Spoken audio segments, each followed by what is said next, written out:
Vamos fazer hoje então um videozinho para o canal sobre bioética.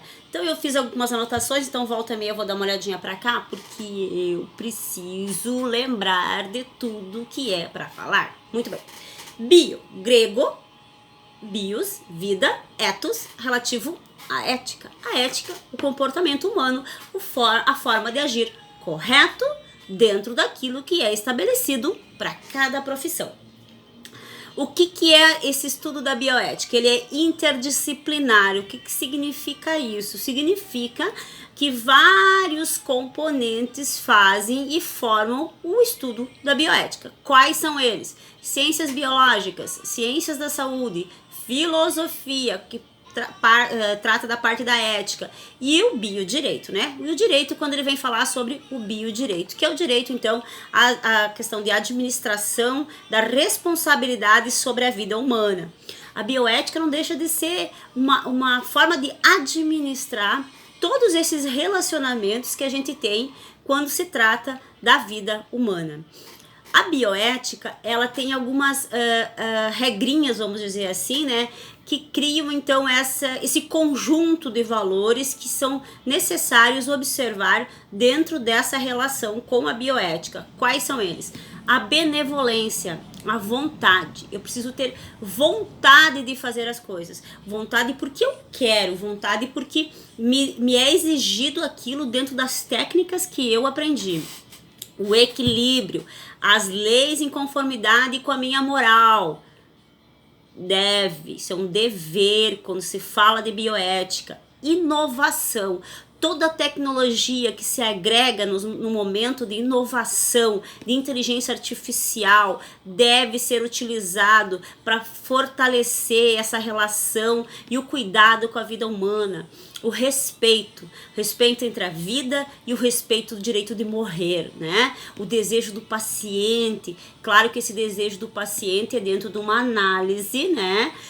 Que toda a equipe médica vai fazer, não é um desejo que ele faz o que ele quiser, não, né? É um desejo diferente. Isso é um outro papo também, quando a gente vai falar de uma boa morte, tá? Responsabilidade, atenção, hierarquia. Eu preciso respeitar a hierarquia, meu comprometimento como profissional, porque lá quando eu escolhi fazer essa profissão, eu sabia que eu tinha que amar pessoas. Eu precisava saber que, independente de quem fosse ou de que histórico que essa pessoa traz para mim, quando ela vem para o atendimento, eu preciso amar ela incondicionalmente, porque o meu objetivo é fazer com que ela tenha o mínimo de dano possível na sua saúde física e mental, né? Até porque isso também, quando não se compromete muito, causa algumas responsabilidades cíveis e criminais, né? Sigilo. O que acontece dentro do meu local de trabalho, dentro do meu laboratório, dentro do meu ambulatório, dentro da sala de cirurgia, dentro da sala de atendimento, nas decisões que a equipe disciplinar ali do problema ali do paciente estiver resolvendo, é ali que fica. Não vai para grupo de WhatsApp para decidir o que nós vamos fazer. Não vai para contar pro vizinho, pro amigo, pro primo, pro marido, pra esposa, sei lá para quem que vai querer contar isso. Isso é uma relação extremamente sigilosa. Isso interessa a quem? Ao paciente, à família do paciente e ao grupo que está cuidando dele, né? O grupo médico a que me refiro. Enfermeiros, técnicos de enfermagem, o pessoal da limpeza, todo mundo que trabalha naquele ambiente da saúde, né? Não só hospitalar, como também de clínicas e assim por diante. É ali que fica, é a eles que interessa. Pode vir a interessar uma questão judicial, isso num futuro, se acontecer alguma coisa, mas também isso também é outra conversa, também é outro papo, outro dia, né? A benevolência, acho que eu já falei, né? A vontade de querer fazer as coisas, né? Existem vários aspectos, então, que envolvem essa bioética, né? São aspectos sociais, morais, legais, políticos, econômicos, científicos, profissionais, educacional, o estudo constante, o aprimoramento constante das novas tecnologias, das novas técnicas, né? aspectos históricos, eu preciso saber quem é esse meu paciente, qual é o conhecimento que esse meu paciente tem, da onde ele vem, né? Que situação ele se encontra também. Isso facilita na hora que eu estou fazendo o tratamento dele. Porque se eu sou uma pessoa muito técnica, eu não consigo fazer com que esse paciente me compreenda. E se ele não me compreende, ele não vai entender o tratamento dele, né? Os aspectos éticos que a gente encontra onde isso no código de ética de cada profissão, né? Todas as profissões têm o seu código de ética, e é ele que eu sempre brinco que é a Bíblia, né? Que nós deveríamos retomar ele no mínimo uma vez por semana para ter melhores relações pessoais e interpessoais. Aspectos psicológicos, não só do paciente, mas também de quem está tratando esse paciente. Às vezes a sobrecarga na questão da saúde é imensa, então os profissionais também vivemos hoje, né, um alto índice de estresse, porque é tudo muito temeroso nesse momento que a gente está vivendo. Aspectos assistenciais, né? Não adianta eu pedir para o paciente fazer um tratamento em casa e ele não tem nem água para tomar aquele remédio que foi receitado.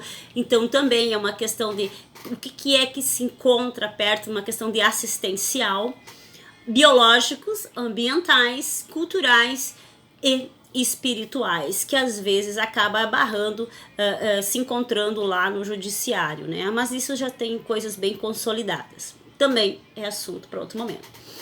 É importante a gente lembrar que a ética é um aperfeiçoamento constante. Eu sempre digo que o agir ético é um policiar. Eu preciso me policiar todos os dias para agir de forma correta. Para mim ser um bom profissional, e eu sei que eu preciso deixar o meu local de trabalho, na hora que eu saio, da mesma forma que eu encontrei, que quando eu cheguei para trabalhar, tinha um outro colega que deixou tudo organizadinho, como tem que organizar, conforme as regras, conforme as normas, eu também sei que eu também tenho que deixar isso para o meu colega. E não precisaria que alguém nos ensinasse isso, que alguém nos dissesse, né? Porque quando a gente tem bem elaborado o que é ser ético, a gente faz as coisas porque nos agrada fazer. Né? A ética é isso, ela vem para te dizer, ela não te dá uma regra, ela não diz o que é para te fazer, mas ela te dá prazer em fazer as coisas, prazer em agradar não só o paciente, mas também os meus colegas, porque a gente é um grupo, né? Um grupo que trabalha. A gente não trabalha sozinho, né? Ninguém vive sozinho, ninguém constrói nada sozinho. A gente precisa da ajuda dos demais. Essa postura ética eu vou adquirir, quando eu adquiro, o que eu consigo passar? Confiança para o paciente, confiança para os meus empregadores, para os meus superiores, para os meus colegas de trabalho, porque lembrando que a gente é uma equipe, e equipe trabalha como equipe. Não existe um jogo de futebol um jogador ganhar sozinho, né? Precisa de todo aquele time junto, mais o goleiro, né? Tem que ser um bom goleiro também, porque senão não dá certo, acaba não ganhando campeonato nenhum, né? E também para os colaboradores, aquelas pessoas que trazem, que são os fornecedores dos produtos. Eu mostro para eles que eu sou uma pessoa que tem uma alta capacidade de conseguir se relacionar com as pessoas de forma correta, de forma certa. É essa a palavra. Eu sou correto, né? Eu sou uma pessoa que jamais irá tentar fazer algo para prejudicar qualquer que seja a pessoa, mesmo que às vezes seja alguém que já tenha feito alguma coisa para me prejudicar. Cabe a esse profissional, então, seguir esses padrões éticos, não só da sociedade, mas também como de cada profissão. É a sua conduta. A minha conduta também é minha imagem. Como eu conduzo o meu dia a dia no meu trabalho, eu também estou mostrando quem eu sou. Respeitar a necessidade do paciente. O paciente, ele precisa que eu respeite alguns momentos dele, por várias questões que eu já falei antes, desde a religiosidade, da questão biológica, da questão ambiental, da questão moral dele, da questão da educacional dele. Então, alguns momentos é preciso olhar cada paciente com um olhar diferenciado. Alguns vão aceitar o toque mais facilmente, outros não vão aceitar o toque tão facilmente, e eu preciso gerar confiança. eu preciso fazer com que esse paciente compreenda que eu faço parte de um grupo de pessoas que vai fazer com que o seu tratamento agilize muito mais rápido e ele possa então voltar para o seio familiar, para os amigos, para os seus afazeres de uma forma muito mais rápida. No momento que como que eu consigo fazer isso? Eu preciso olhar para o paciente, eu preciso ver o paciente, eu preciso olhar nos olhos dele. E quando eu chego a primeira vez, eu preciso me identificar, dizer quem eu sou, o que eu faço e qual é a minha participação no tratamento dele, né? Eu não preciso ficar contando histórias da minha vida, mas eu preciso, acho que mais ouvir o paciente, né? Às vezes a pessoa, quando ela está com algum problema de saúde, ela quer ser mais ouvida, porque ela está fragilizada.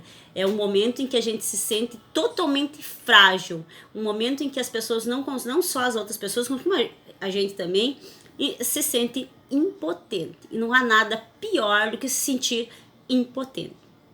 É preciso sorrir muito. O sorriso, ele acaba com qualquer cara brava. O sorriso é a porta de entrada para o paraíso. Meu modo de ver é assim. Por pior que esteja a situação, por piores problemas que nós tenhamos, o sorrir sempre vai nos abrir portas. O sigilo profissional. É importante, então, que os profissionais compreendam também que o que acontece ali é ali que deve ficar. Não informar nada sobre quadro clínico, sobre prontuários, relatos que tenham acontecido naquele tratamento entre o paciente e o grupo clínico, ou o paciente e os familiares, né, e o grupo clínico. Aquilo ali só interessa a quem realmente deve interessar, pacientes, médicos, o grupo que está tratando dele, talvez a clínica ou o hospital, ou o judiciário em algumas questões, mas isso vai depender, né? Para mais ninguém interessa o que está acontecendo. Ter cuidado ao gerar aproximações emocionais. Às vezes nos aparece pessoas que a gente já conhece, né, para ajudar no tratamento, e a gente já tem um vínculo emocional com essas pessoas. Então é sempre quando o profissional percebe que as emoções vão tomar mais conta dele do que a razão, é preciso chegar o momento de pedir ajuda, né? Ajuda para outros colegas, ajuda para os administradores, para que então você consiga administrar melhor essas questões emocionais, né? Porque isso pode modificar não só o entendimento do paciente dentro da relação tratamento, mas também o seu profissionalismo. Então é preciso saber pedir ajuda quando se tem que pedir ajuda. É dever de cada profissional admitir os limites de intervenção técnica, né, e ética da sua profissão, encaminhando o paciente de acordo com aquilo que clinicamente está sendo solicitado para o tratamento dele, né? O paciente precisa ter claramente explicado o que vai acontecer antes de acontecer, o que eu vou dar para ele tomar antes dele tomar.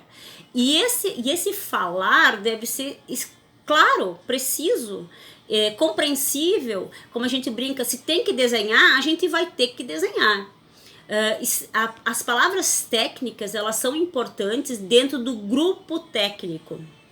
As palavras técnicas são importantes quando esse grupo técnico não quer que saia para fora algo importante no tratamento daquele paciente.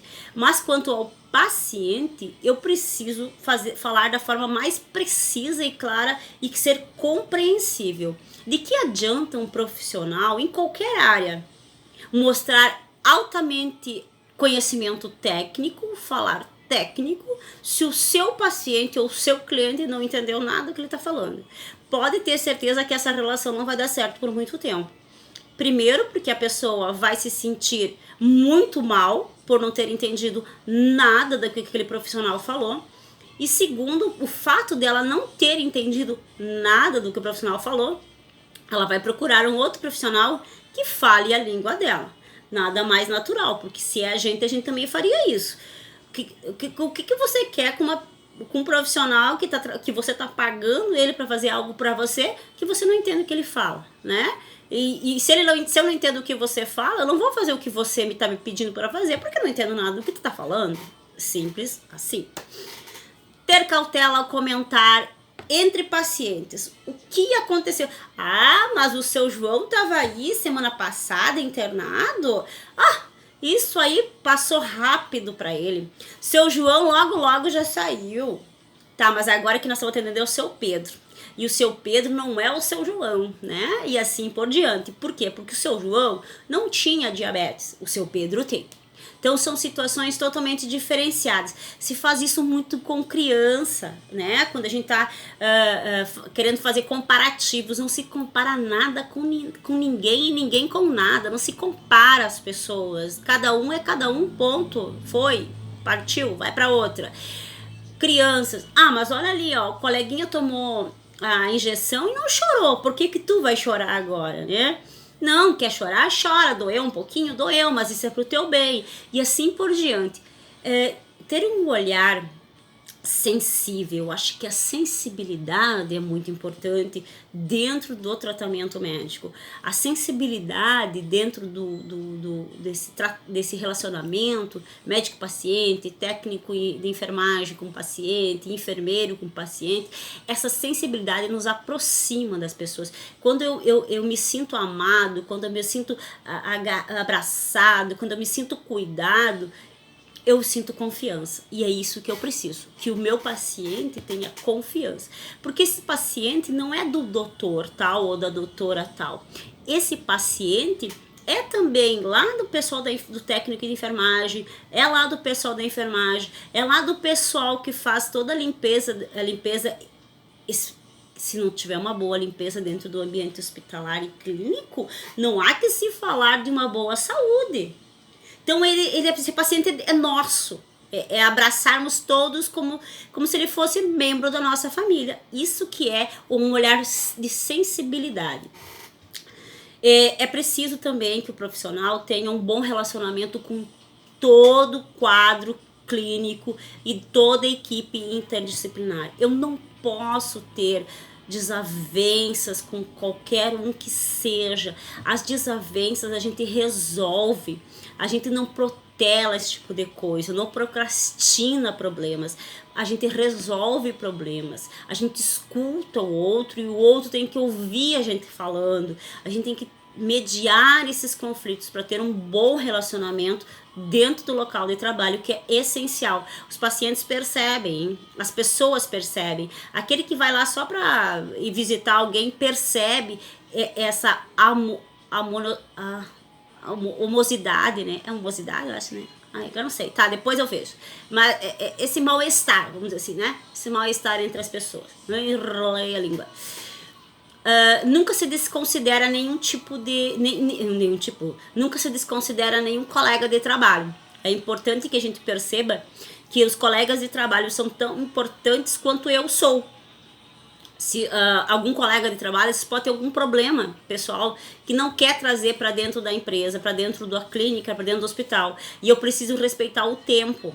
Porque nós não estamos conseguindo respeitar o tempo um dos outros. É preciso respeitar o tempo um dos outros, né?